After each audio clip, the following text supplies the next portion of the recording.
Namaskaram to each and every one of you. Um, who has switched on the AI companion? It's ours, huh? Not from outside, right?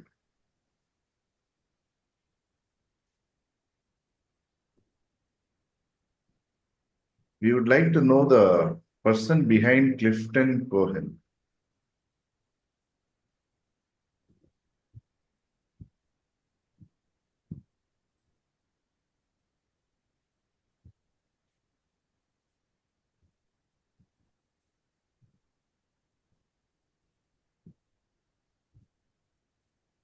Okay, I put them in waiting room. Okay, so let's do our 1 minute personal prayers before we get to listen to Shivani.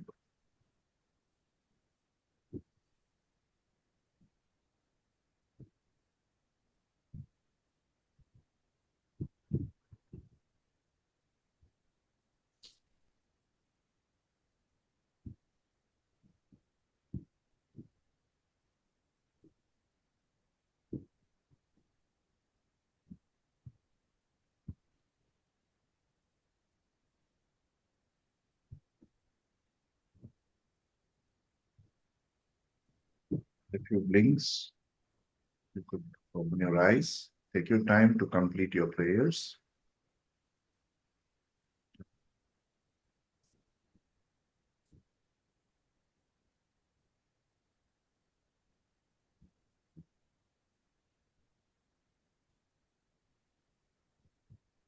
It's heartening to see a few of us assembled here on Sunday to hear from Shivani the ontology of coaching presence.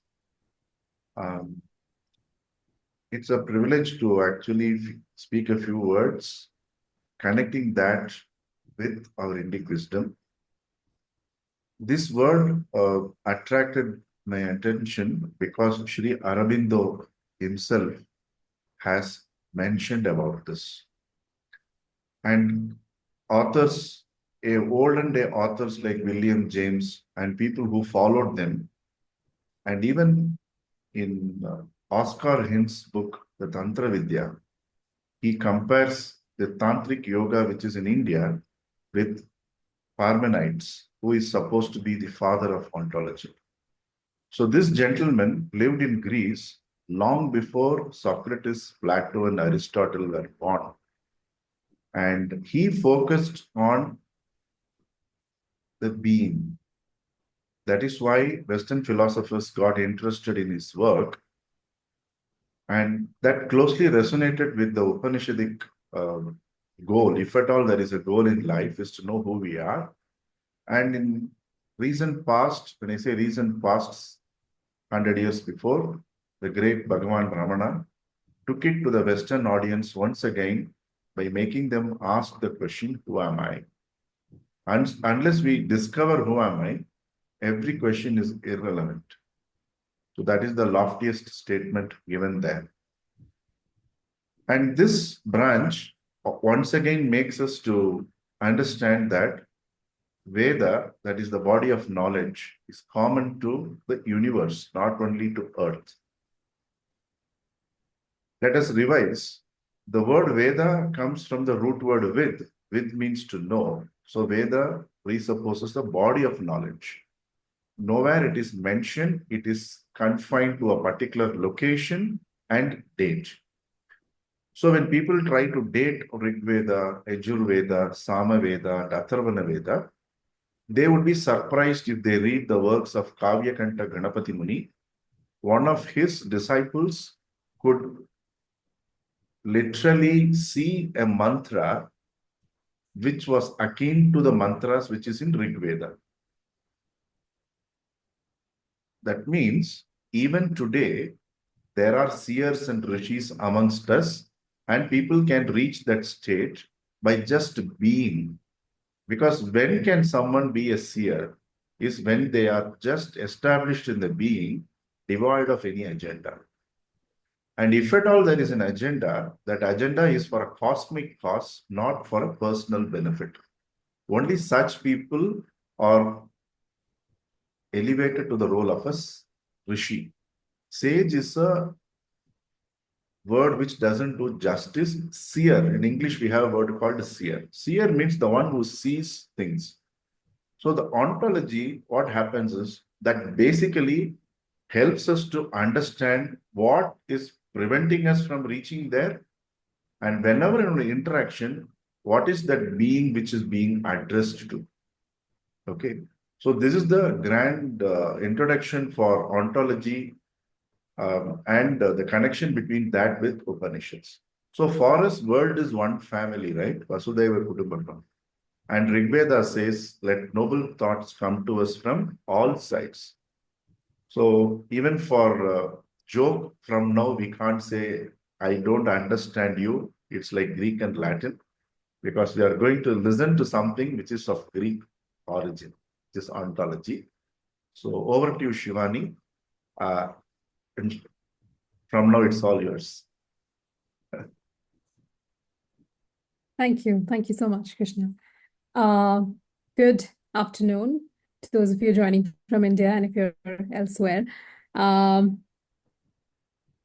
think I'll tell you why I am here today talking to you, because I was sharing with Krishna some weeks back that I spoke about silence in one of these conversations, in one of these, speaking opportunity that I'd gotten. And he's like, why don't you come speak in our space? And when I asked him, what should I speak about? He was the one who suggested that I talk about ontology, because during our lessons of coaching and Indic wisdom, I keep comparing a couple of times, like, there's a concept of this that I've learned in my coach training in ontology. So that's a little bit of background of why I'm speaking to you today.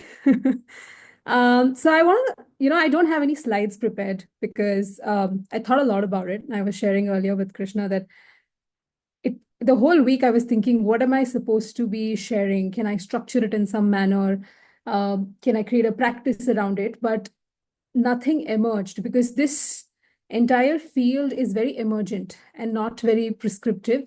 And I, for one, don't know where it starts and where it ends. So I cannot put it into a structure, which is why I have decided to keep this space open and emergent for all of us and see what unfolds. So I actually don't have a plan for the session. And I want to start off with inviting all of you to do something called a question burst. So any questions that you have, any curiosities, anything that came to you when you read the title, or a couple of posts that Krishna wrote, and I was definitely not aware of the story he just shared about how this is connected and how there are so much more scripture available for us to read. Anything that incited questions for you, put them in the chat box, and let's see what we can do from there. Does that sound like a plan?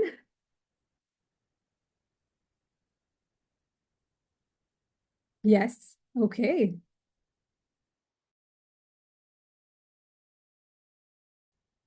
So what came up when you saw this invitation, the topic? What curiosities did you show up with in the space today? Or if you didn't, what's coming up for you at the moment? Just type in any questions.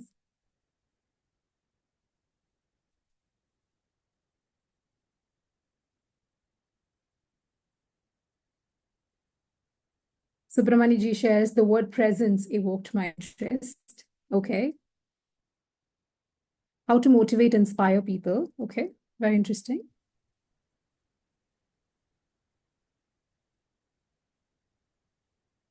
A few tips on how to improve coaching presence during coaching sessions is what Alok shares.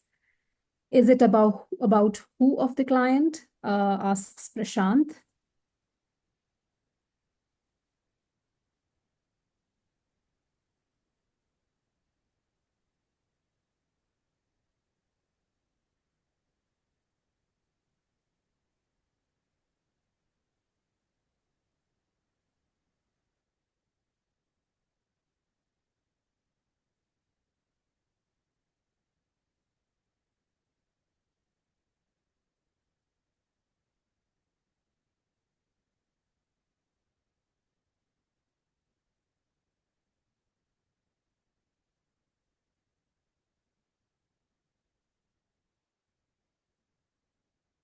Pratibha shares reality and entity's existence. Shanti says, ontology to me is the study of being, and presence to me also means being present. So got curious about what ontology of coaching presence would unwrap. Beautiful. Sarika says, I was generally curious about the content and waiting to learn more about coaching presence. Beautiful. Thank you so much. Thank you for sharing. Krishna asked me to share what brought me to these two spaces. So perhaps I will begin there, and the two things here that I refer to is one is ontology and the second is Indic wisdom. And I'd say what brought me to both places was the universe conspiring. Rashi in the chat shares how being in present can help personal and professional life. Beautiful. Thank you for that question. Because I didn't know the word ontology until the beginning of 2021 when I started my coach training. I was shifted from batch to batch a couple of times before I ended up in the batch that I did. And I think it was pure, I don't want to use the word coincidence, but I was meant to be in that batch, right? And I think Indic wisdom also happened the same way. I resisted it initially, then I hesitantly reached out, and then I got lost in between because I missed a lot of spaces, and then I came back. So both of them felt like homecoming to me because I grew up in a very coach-like environment. I have that vocabulary today to express because I was always asked more than I was told.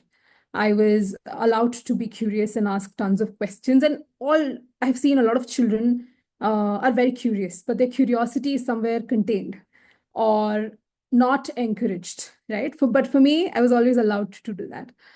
I was allowed to disagree. There was a lot of disagreement. It was okay to not have, to not agree with the perspective of the world. And I think all of that prepared me. And this is something that was very different for me. I used to not relate to people and peers around me and wonder, is something wrong with me? Why is this happening? Like, why is this so different? But I didn't realize that until I found these two spaces, and it felt like, oh, wow, this is that space where I'm being seen and heard. And I can create this space for others because I know how powerful it is, because it did have that power for me, right? Okay, so I'm going to pick up some questions now from the chat. And like Shanti very appropriately mentioned, ontology is the study of being. And it comes like Krishnaji shared from the Greek side of things, which I really don't know a lot about. So you can definitely Google that piece out. But for me, the way ontology helped me with this, it was more than you are more than your thoughts, or you're more than what you think. Realization, but it's like, oh, I'm more than my intellect, because until that point in time, the world around me was designed that, your intelligence is the most important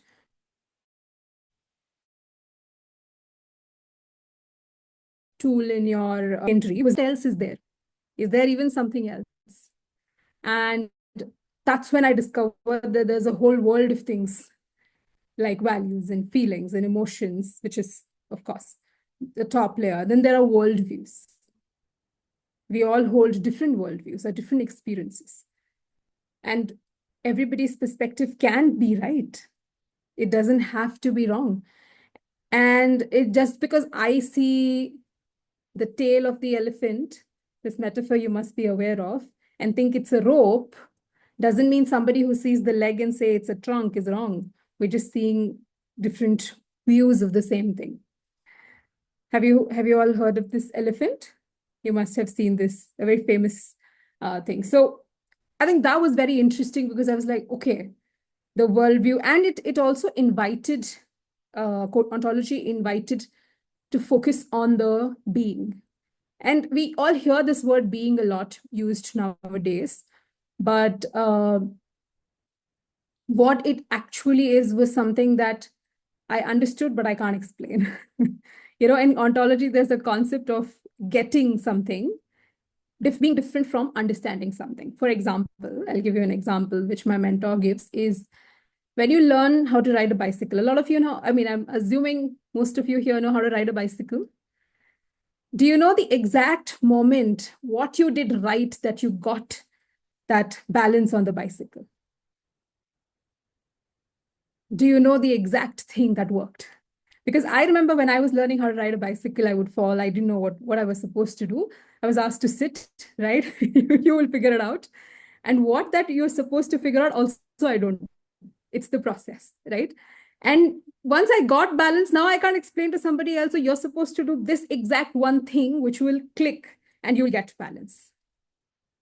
And ontology is that, is you get something, but you perhaps will not be able to explain it, which is why if I sound very confusing, please ask questions, because it's like, when salt kind of gets mixed in water, you can't tell salt from water separately. Ontology and the concepts of ontology are like that, right? Okay, so I'll now talk about the overlaps that I have seen as a student of both these spaces between the Indic wisdom and ontology. The first one is both of them focus on the being of the client, the whole person. Who are you coaching? In our coaching competencies, we know coach the person, not the problem. Now, how do you do that? What does that even mean? I remember when I was initially training, they would say the what of the client and the who of the client. How do you explore the who of the client? What does that even, where do you even begin? Is the question I asked myself. I'm sure some of you here also asked yourself. And I don't know if you got an answer to it. I got a very confusing answer, which I couldn't make sense of, like the balance example, because it's something you need to sit on the bicycle, fall a couple hundred times, and then you get it. And then you'll end up in a space where you can't actually explain it to the other person learning to ride a bicycle, because they also have to sit on that bicycle and fall and learn. So I think that was the first piece that I see. And I see that very, very evidently even in the Indic, my experience, my limited experience with Indic wisdom, that you need to, it doesn't matter if you know the concepts. Something clicks somewhere. Sometimes somebody says something, it doesn't matter. And that's why I think I love that Krishna also offers us to attend each session at least twice. Because never know something that you've heard a couple of hundred times before when you hear, and that's the final click that happens, right? The other common thing between the two that I see personally is that both follow the first principles. It's pretty simple. There are no crazy frameworks. There is no structure. There is not a lot of structure around which goes to rigidity. There's also not too much flow where you kind of can get lost. There is a perfect balance between the two, which help you explore. And it's very simple. It's not very complex because it is first principles. It's pretty simple. Sounds very simple, but it isn't. And both of these fields didn't make a lot of sense to me when I first started. It did sound like Krishna said, Greek and Latin, and perhaps, but being present there, really, really did help me. So that's another common thing. Both of them were difficult. So if you're finding it difficult, then if you stick to it, you'll get it. Like, you're sitting on a bicycle, you have to sit on it I don't know how many number of times you learned it, but a few hundred times to be able to get it. So that both of them I felt was the sadhana, if I can use that word here, to get to somewhere. And both of them are very vast. The minute you feel you got something, you realize that there is another million things that are there. So it's a beautiful journey, which doesn't really run on the basis of a destination. It's the journey is the destination almost. So that's something else that I've seen in common.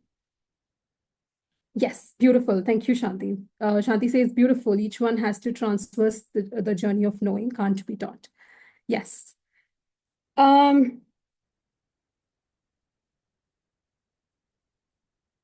So I have three or four concepts that I want to share specifically. If you have any questions that are showing up for you, anybody wants to add anything, at any point in time, feel free to jump in. Like I said, I don't have a structure or any set things that I want to say so many things. We can go in any direction that this space takes us. And that is the first concept that I kind of want to bring is the space. When we started our the Indic wisdom session, the first thing that Krishnaji touched upon was space and time. Nothing can exist without space and time. And for us, both of them are worshipped as Devis. Some of you may remember that session.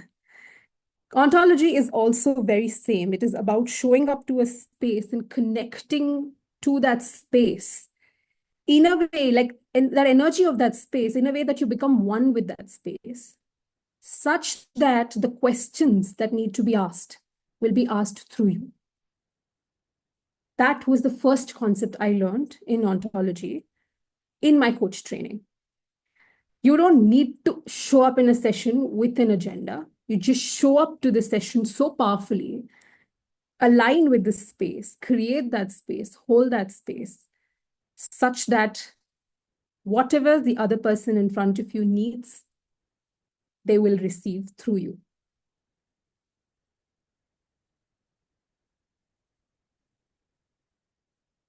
Does that bring up anything for anybody? Yes, please. Yeah. For a very long time, even today, I don't understand my teacher. Okay. So for a very long time, I used to think he says, if you have delivered a subject which is grounded in reality, or it is about the journey of self-discovery or oneself, don't wait for anyone's feedback. Like the modern day, you have a engineering class, they will ask feedback about the teacher.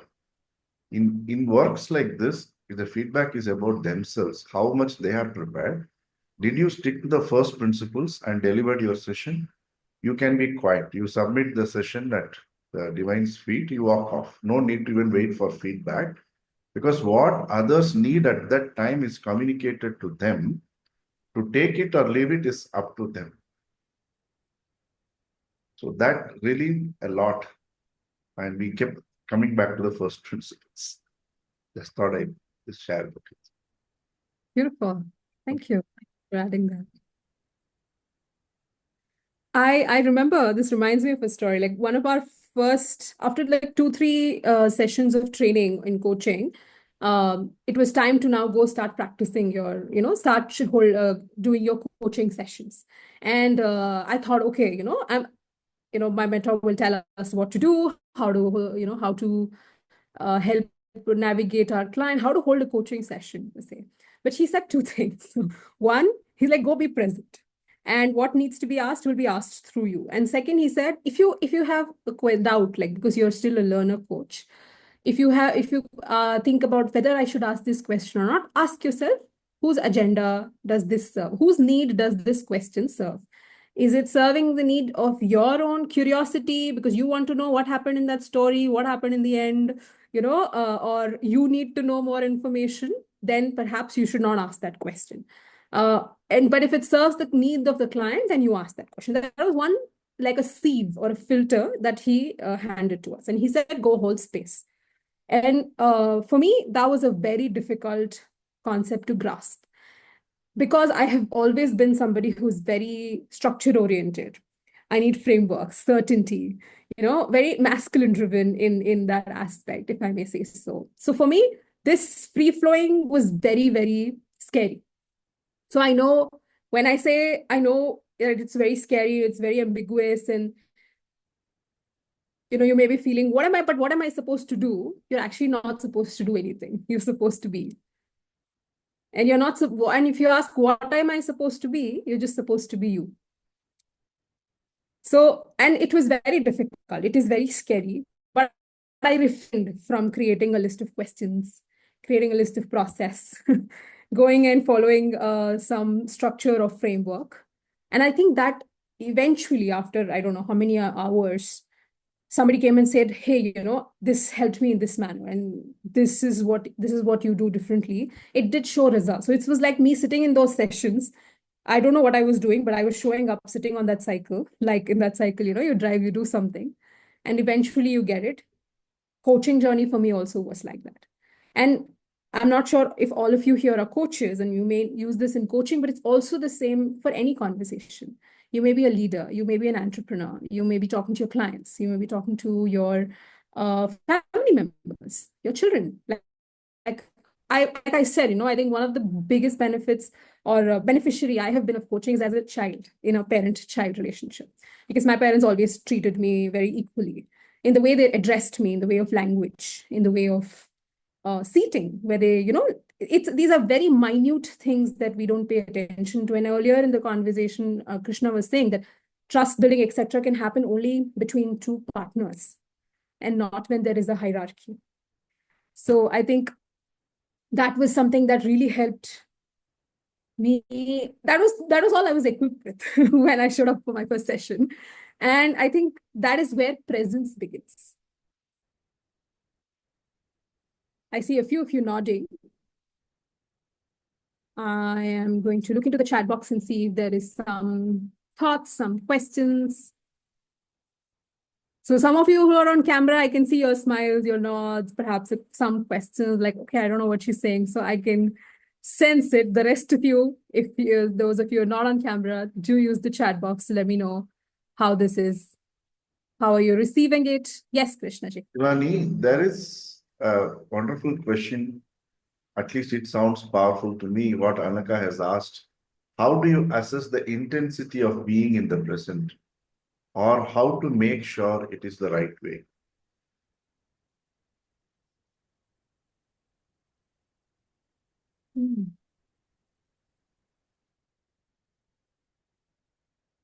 What brought up these questions for you, Anaka? I was just curious. See, everybody say, right? Being in the present is very important. You have to be aware of the situation.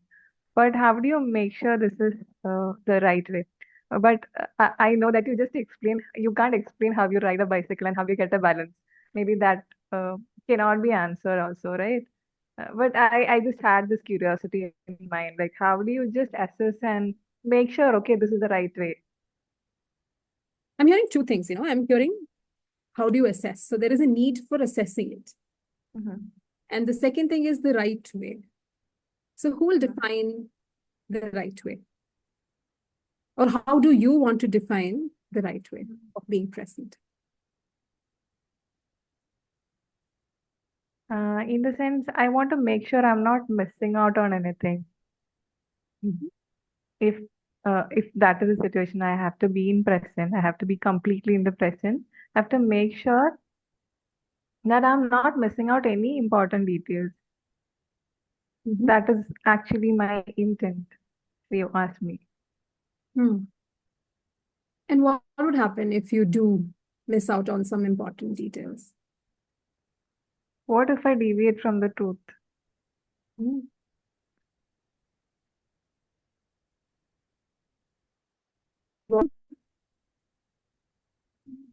I might end up in a wrong judgment or, end up deciding something which is not meant to be. What if that happens? Mhm.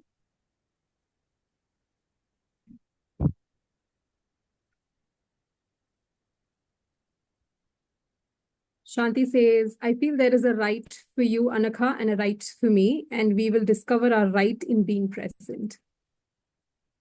Does that evoke something in you? Yeah. What not, right? I guess that's what Shanti was also trying to say. Only thing we can do is uh, try to figure out what is there in front of us Mhm. and explain or make sure the other person is also aware or make sure we ask the question. Does that make sense? If it makes sense to you, it makes sense. I think I think so. Yeah. Yeah.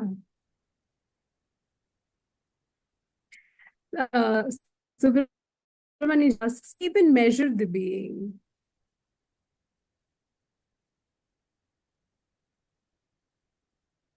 What do you all think? Do you think being can be measured?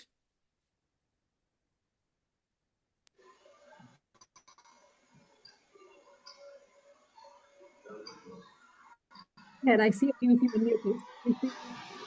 Yes, Shivani. I think it can be experienced rather than measured. I mean, I can experience who you are being while you are sharing all of this. I can experience who Anakha is being. So she's being curious. I don't know whether it can be measured. But yeah, I can experience the other person's way of being with me. Okay. What do you think, Subramani, since you posed the question to us? Yeah, I always think that beingness is immeasurable.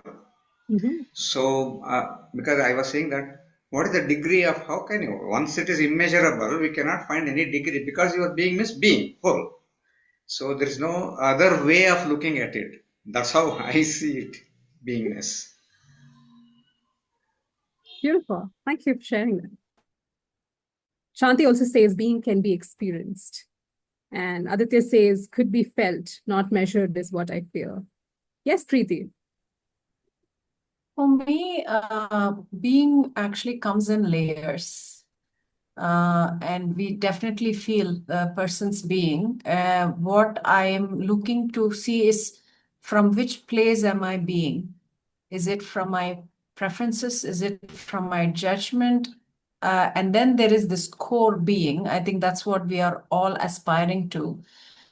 That is removing the judgments and removing our, easing up to our core being. So I see levels of being in when I visualize about being, and how do I show up from that core being rather than all the surface level things that is clouded with a lot more noise and a lot more confusion. And it's definitely felt. So the more I refine myself, the access to that inner being is better. That's been my experience. Beautiful. Thank you. Thank you for sharing that. And I think Pratibhaji, echoes your thought and says, olden people were being, and today it is difficult for humans to be. And you spoke about distractions. So one thing I think my mentor would always talk about is how being is like an onion, and there are different layers that are kind of you kind of peel it away and you realize. And if you all remember framework, framework of the Zohari's window, there is that known, there is the known unknown, the others known, and then there is the fourth one, right? Which is you don't know and I don't know. My mentor used to share how perhaps the journey to self-discovery is bringing whatever is in the third and fourth quadrant to the first and second. And that is the layers of onion being peeled off your own being, and you expand in your being. You understand it more. So perhaps that could be one way to look at it if you really want to measure it or experience it. And I think different experiences of ours help us uncover or unlayer different aspects of our being. We may never say, oh, I know who I am completely, is what I feel personally. I don't know if that's true or not, but that's the truth that I currently believe in. Okay, I'm going to go and look into a few more questions if there are there. Shivani, Yes, please go ahead. as we listen through the discussion, the layers are because we are trying to uncover who we are as a personality. The personality has layers. The being as reality is beyond layers. And if we have to be present in a conversation as who we are only talking about who we are truly as a personality, not having even a thought to interfere using our own curiosity or anything else which will disturb the other person who is in conversation with us. So when I just weighed down the question asked by Subramani ji, because he's a very accomplished practitioner and teacher of micro practices in mindfulness. So we approach that the being cannot enlarge itself. The being is a being. Like you can have huge crystals of candy, but you cannot expand sugarness. Being is like the sugarness, whether it's a speck of sugar candy or a huge mountain of sugar. That sweetness is that being. The external thing will expand. So that thought came when you were handling this. Again, there just leaving that for reflection. Oh, it's beautiful. I love that analogy. It also reminds me that like wetness of water, it doesn't matter how much water you have, right? It is the same. Beautiful. And one thing that you said earlier reminded me of something my mentor used to say, which I think I understood a lot later than the sessions were over. He's like, as a coach, you're present in the session by being absent. Right. And I think I'm still figuring out what, and he says that is the mastery, that if you're chasing, that's what you work towards. And through the ontological inquiries and the training that I did was a lot more to understand what needs to be kept away. You understand yourself, like you said, so that you're able to be more present. Value systems are our barriers. Our belief systems are our barriers. The decisions that we've made as children, like one of the concepts that I've read is life sentences, they are our barriers. You know, like for example, I felt structure is the way to be. But what if my client is somebody who, you know, definitely doesn't like structures? Then what do you do? Can you be neutral, non-judgmental, with that positive regard, hold space for them without allowing your bias towards structure or them not having structure, you know, dilute that or disrupt that space that you're holding for them? And that is presence. And something similar that we have in Indic wisdom that we'll be doing is profile. I'd, you know, invite Krishna to interrupt me anytime if I'm going, if I'm comparing wrong, you know, things. But sense profile is something I definitely see, which he invited us to do, is to understand how can we keep that away? How do we not let that come into unconsciously allow it to come? Because if we're not aware of it, we don't know how to work with it. This happens a lot of times, and sense profile that Krishna shares also happens things which are very minute, we perhaps don't realize, like how somebody wears their hair, or what color clothes are they wearing, or what's in their background. Or it's something as simple as that as well, and not really what is, it's not just that, it can also be so much more width, right? You know, in ontology, it was all about your values, more internal, but here it's also about all of the senses, because we experience the person sitting in front of us through our senses and not just few things. Okay. Yes, KP, go ahead. Yeah.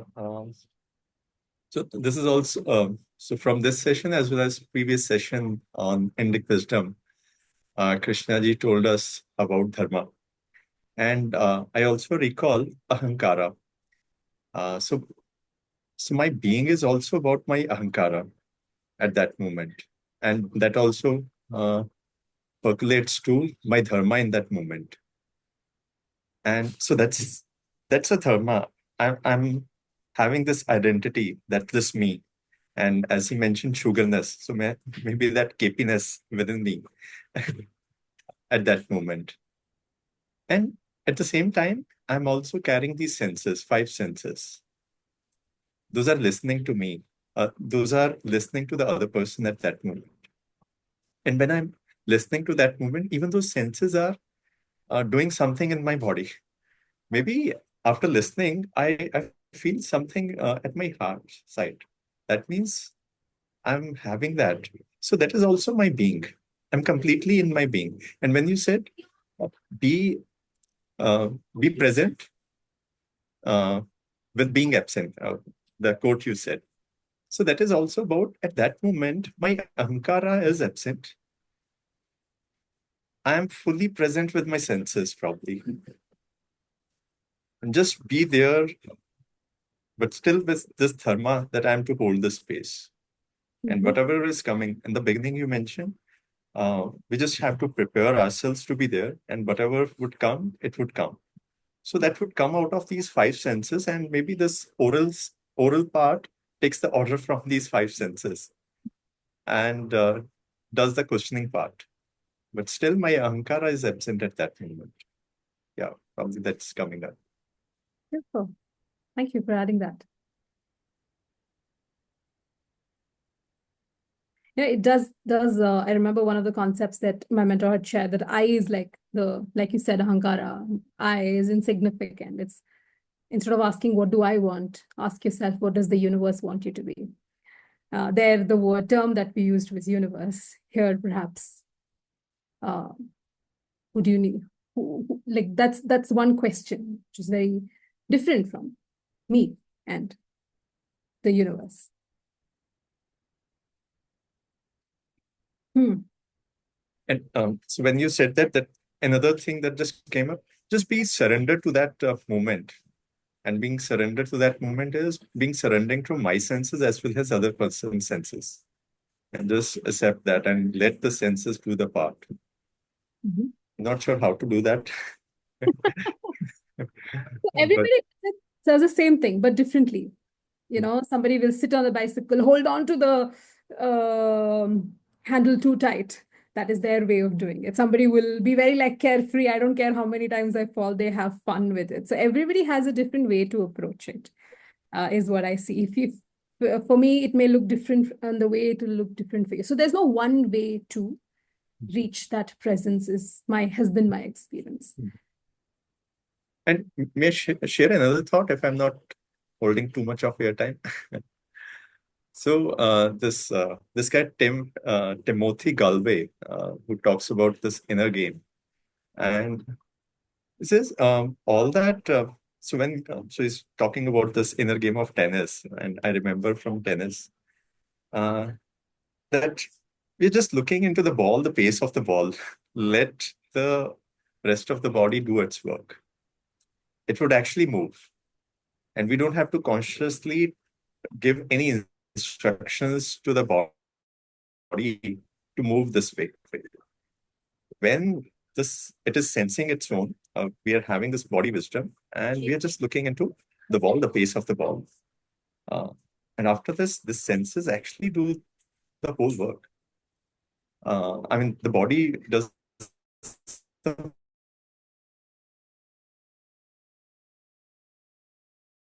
have this, so does the work when we just surrender to that movement, to the pace, to the tune, to this person in front of us, and then it just automatically asks the questions also intuitively. You know, that fully brings us to the third concept that in ontology is something that I've found very common between the two, is the power of self as observer. We call it the witness, like Krishna ji says it, or Sakshi Bhava. Can you be a witness in this, or as when your coachee is going through the journey? It is very difficult. I have heard a lot of coaches tell me, through my mentor coaching sessions, and also it is absolutely difficult to just witness. Like, I remember that we were doing this practice of just being there and allowing something to come to us. Like, if I can use the name of the practice, it's Antarmauna stage 2. In stage 1, you reach out to the sounds. In stage 2, you allow the sounds to reach you. And I remember when I first practiced it, it was very difficult for me to not reach out or just be present. And even in breathing, when someone asks you to be a witness to your breath, I kind of consciously breathe deeply. I'm unable. It's very difficult to be a witness. But practice is what will get you there. So even in coaching, you can be present by being absent. You can be a witness, and it will not come on day one. So it is a process. Any thoughts?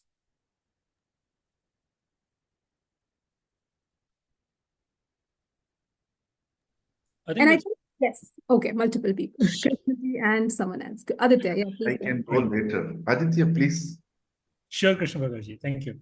So, I mean, that is so powerful and so difficult at the same time, because we are so used to doing things rather than being and letting things happen. Uh, from our childhood, we've been conditioned to achieve, get, grab, take, uh, rather than just let things happen. So I think that's really powerful. Thank you. Thank you. I think this, before I invite Krishna to share, one thing that I observed even silence was, it was so difficult for people, for us, all of us, to even have that few minutes of silence, because our world today has so much distraction, so much noise, so many multiple things happening all the time, that earlier I used to share with my mom, earlier in our life, there was a lot of silence woven in our processes, in our routines. There were so many things we would do: go buy vegetables, pick up each tomato and look at it and like, this is nice, we'll take it. Today we'll order, it'll come. We've lost that space of being, just not doing anything, because of so much convenience and how the world around us is structured. So today we have to intentionally create spaces to be and not do the entire day, because I don't think we're made to do so much. That's why so much burnout and stress and all of this is happening. And that's, again, my personal observation and opinion on this. So inviting Krishna ji to share. So Patanjali he says Dirgha Kala Nirantara. That's only by practice. And I thought it is not out of the place if Subramani ji is okay to take us through a 2-minute practice. Micro practice is, whenever I see his name, I remember micro practice. So I would request him to share micro practice for the benefit of the group, which could help us to be in sync with the topic, with your Shivani. Beautiful. Yes. Do we all want to experience a 2-minute practice? Yes. Okay. All yours. Okay, thank you. Thank you so much. One of the things, because now we have been talking about beingness and presence, so I would like to give one activity or kind of practice which Eckhart Tolle suggests in his Power of Now book. It's very powerful, and let us see what kind of experience you go through this. It's very simple. Let us now all keep our eyes closed for a few moments, and till I say open your eyes, don't even don't respond to anything to me. Just be with the instructions. Okay. I think hope all of you close your eyes, and as you are closing your eyes, it is quite natural that a lot of thoughts will pop up in the mind. Let it be.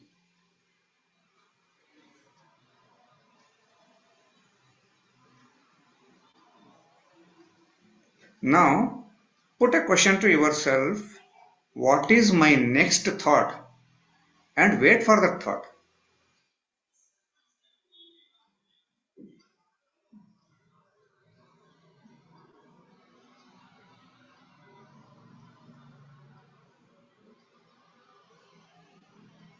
Again, you may be into the stream of thoughts. That's fine. Once again, put a question to yourself: what is my next thought? And wait for the thought.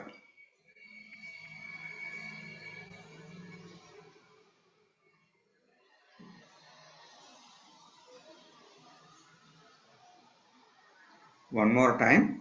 What is my next thought? And wait for the thought.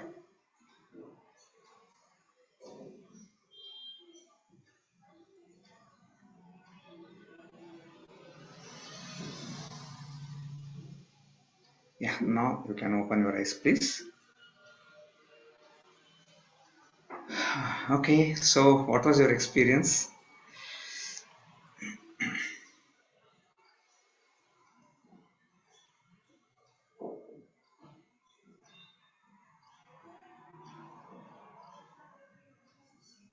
Anything happened? Go ahead, KP, and then Punani. Next thought is difficult when I am waiting for it.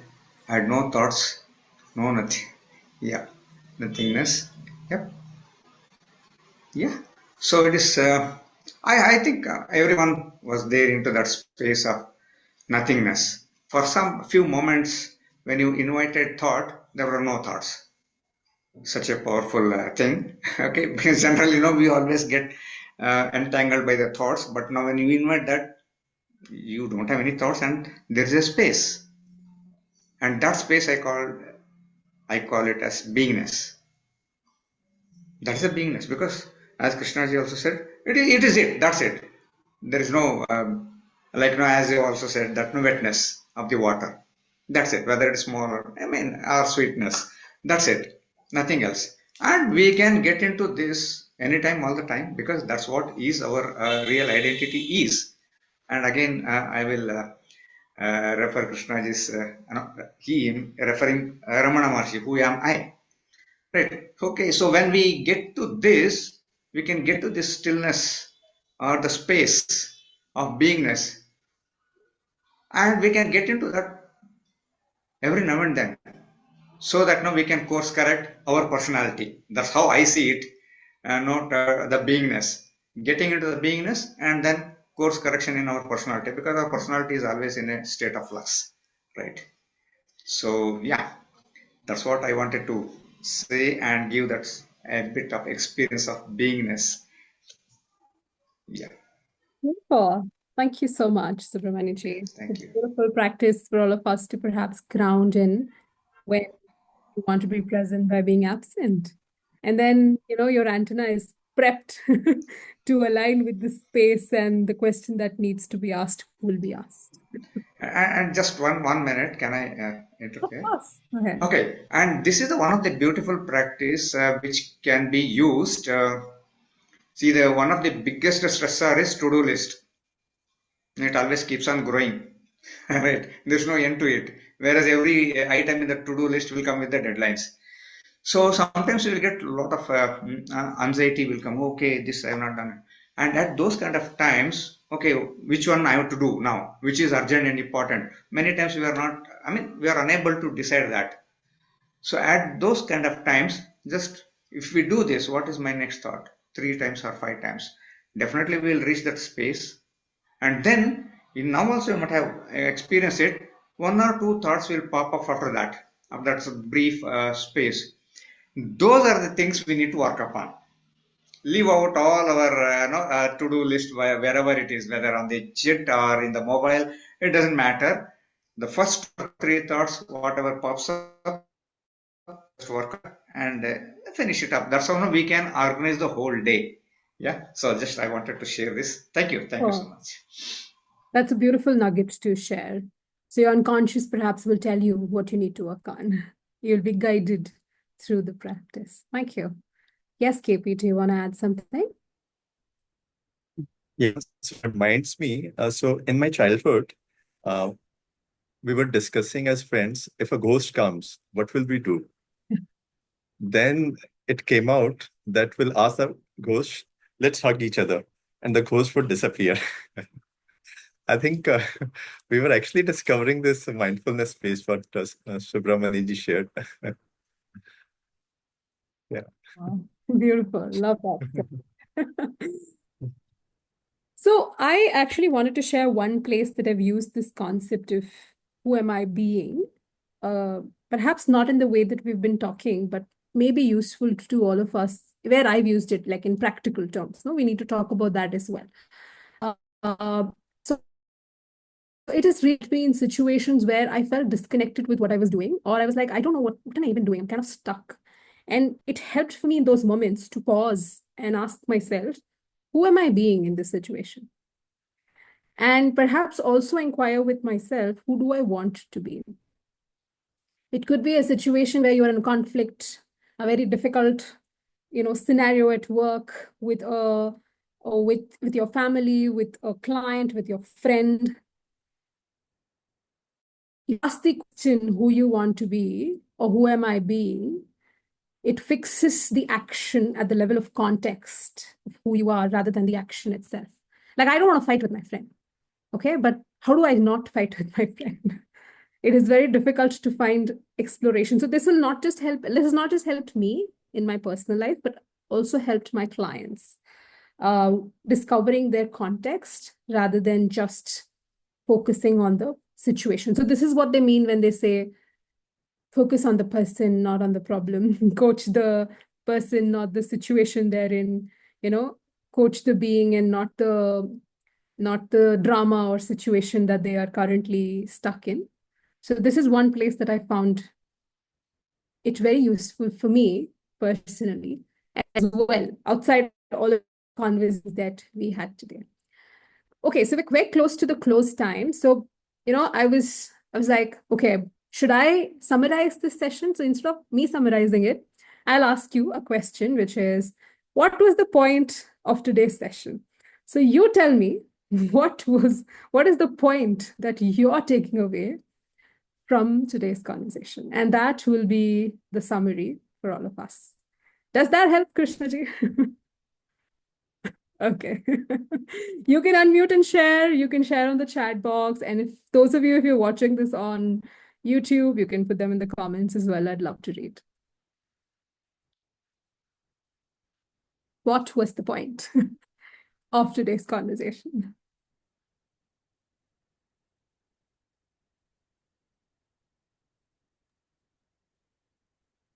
Do you want to share, Prashantji? You shared more than enough. I'll just do a namaskara and wait for other responses. Okay.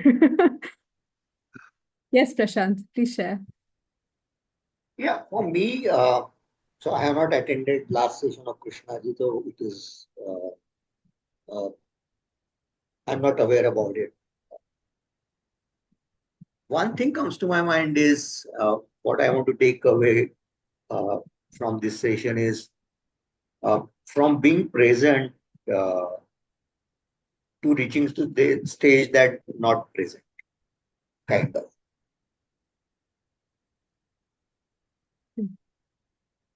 Thank you.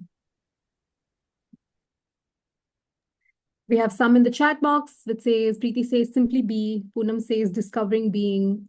Subramani says, all structures are unstable, as E.T. keeps saying. Okay. Sarika says, just be. Rashi says, you cannot measure the being, just be. Anaka says, be there and just there. Shanti says, being will happen, show up. Beautiful. I love that. Pratibha says, be in the here and now. Sangeeta says, from being present to just being. That's powerful. Anybody else wants to share? What was the point? If you ask yourself, or if somebody asks you, what did you do from 7 to 8 p.m. on a Sunday night? What was the point of that 1 hour? What was the point? So my being is not good at writing. Can I speak? Yes, please, go ahead. So one was this thoughtfulness, which Subramani ji did this exercise. So this was very powerful. This was great point. And another thing that while you were sharing about the Sakshi Bhava, that it just emerged within me, maybe out of my being, that everything is for example, when I am doing this Antarmona, sometimes I do with Krishna ji in the morning. When I'm doing at home, the voices are like those kitchen voices and all those voices. But when I'm doing it outside in the dawn, in the park, the voices are actually natural voices. And so at that time, it's easy for me to get into the Santamona stage 2. When the ahar, because all my senses are actually giving me ahar to my being. So that ahar is natural. It nourishes me. I get into that Antramona 2 stage, but at home and similarly, if I'm looking at something, if that is natural, that ahar actually puts me into a different stage. Yeah, so that was just came up during this sharing. Thank you. Thank you so much. Bhavani has shared, learned that the state of being manifests in multiple ways, and I am keen to be more aware of which state of being I am at any point. Okay. Any final thoughts, Krishnaji? We're already at 8:03, so I would have loved to hold As we go by the traditional way of understanding anything, we go to the root. When I said Veda comes from the root word with means to know. So onto means being. Yes. Onto yourself, we'll say, right? Onto means being. Logy is a study, field of study. So it's about studying ourselves, and that is the best study what we can undertake. And as you beautifully said, it also reminded the statement that let noble thoughts come to us from all sides, because in every side there is a possibility of a noble thought converging in us. Similarly, a person can also walk a path as long as the intention is to discover their being. The more they are closer to the being, it helps everyone around them. So that came up well. And personally, I feel I am taking away that the more I am closer, I'll appreciate others also being closer to themselves. So I'll be okay with the diverse nature of things happening around. So that one thing emerged to me when you asked. Thank you. Beautiful. Thank you for sharing. Well, thank you so much, everyone. It's 8:04. I don't want to keep you beyond the time. So thank you so much for showing up fully, being present, and making this space what it was. Thank you. Thanks to each of you. Thank you, Shivani. Thank you. Thank you, Shivani.